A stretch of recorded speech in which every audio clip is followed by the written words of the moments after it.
talk it soon.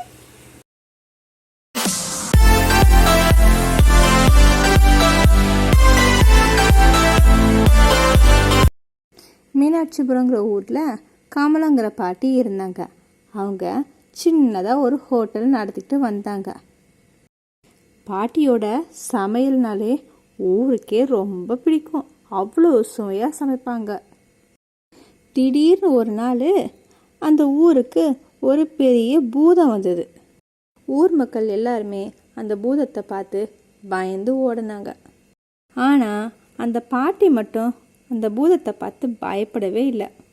அந்த பூதம் பாட்டி கிட்ட வந்தது.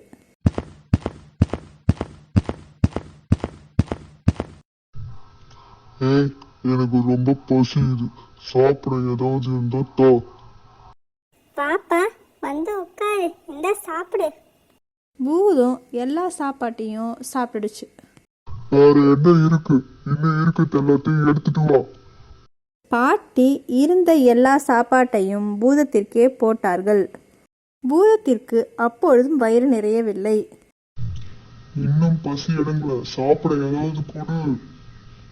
இது எனக்காக எடுத்து வச்சிருந்த சாப்பாடு, இந்தா இதையும் சாப்பிடு.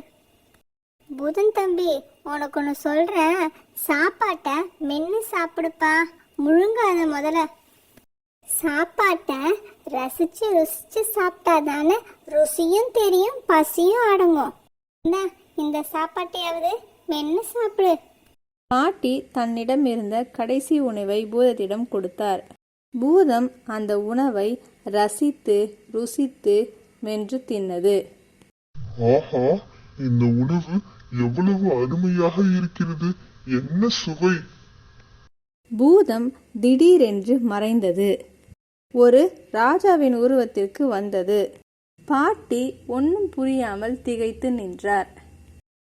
யார்ப்பா நீ? இங்கிருந்து பூதம் போய் நீ வந்திருக்க? பாட்டி, நான் தான் இந்த நாட்டு இளவரசன். ஒரு முனிவரோட சாபத்தால நான் பூதமா மாறிட்டேன். ஆமா, நீ எப்படி பூதமா மாறின? நீ என்ன பண்ண? உனக்கு அந்த சாமியார் உனக்கு சாபம் கொடுத்தாரு?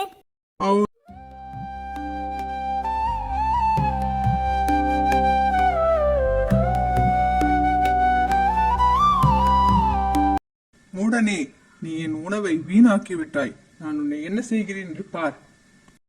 உன்னுடைய அழகான உருவம் போய் நீ பூத உருவம் எடுப்பாய்.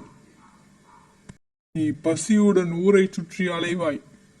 ஐயா, என்னை மன்னியுங்கள், நான் தவறு செய்துவிட்டேன். நான் இந்நாட்டு இளவரசன். நான் இந்த உருவத்துடன் எப்படி ஊருக்குள் செல்வேன்? சிறிய தவறு நடந்துவிட்டது, என்னை மன்னியுங்கள். நான் என் நாட்டு மக்களை பாதுகாக்க வேண்டும். உனக்கு வயிறார யார் உணவு அளிக்கிறார்களோ, உனக்கு அன்பான அரவணைப்பை கொடுக்கிறார்களோ, அவர்களே உன் சாபத்தை போக்குவார். ரொம்ப நன்றி ஐயா. இதான் நடந்துச்சு. உன்கிட்ட யாரு அன்பா அரவணைப்பா நடந்துக்கிறாங்களோ, உனக்கு வயிறார சாப்பாடு கொடுக்கறாங்களோ, அப்பதான் உனக்கு இந்த சாபம் நீங்கும்னு சொல்லி எனக்கு சொன்னாரு.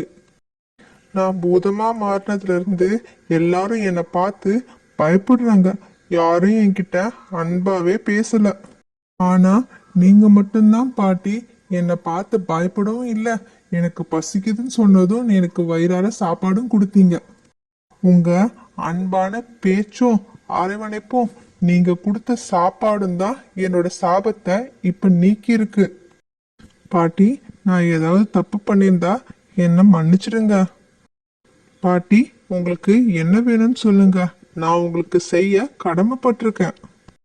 பொன் வேணுமா, பொருள் வேணுமா, என்ன வேணும்னு சொல்லுங்க பாட்டி. எனக்கு அதெல்லாம் தேவையில்லப்பா. இந்த ஊர்லயே யாரும் பசியோட இருக்கக்கூடாது, அவங்களுக்கு வயிறார சாப்பாடு போடு, அது மட்டும் போதும் எனக்கு. அன்று முதல் அந்நாட்டின் இளவரசன் ஊர் மக்கள் அனைவருக்கும் வயிறார சாப்பாடு போட்டார். Thanks for watching.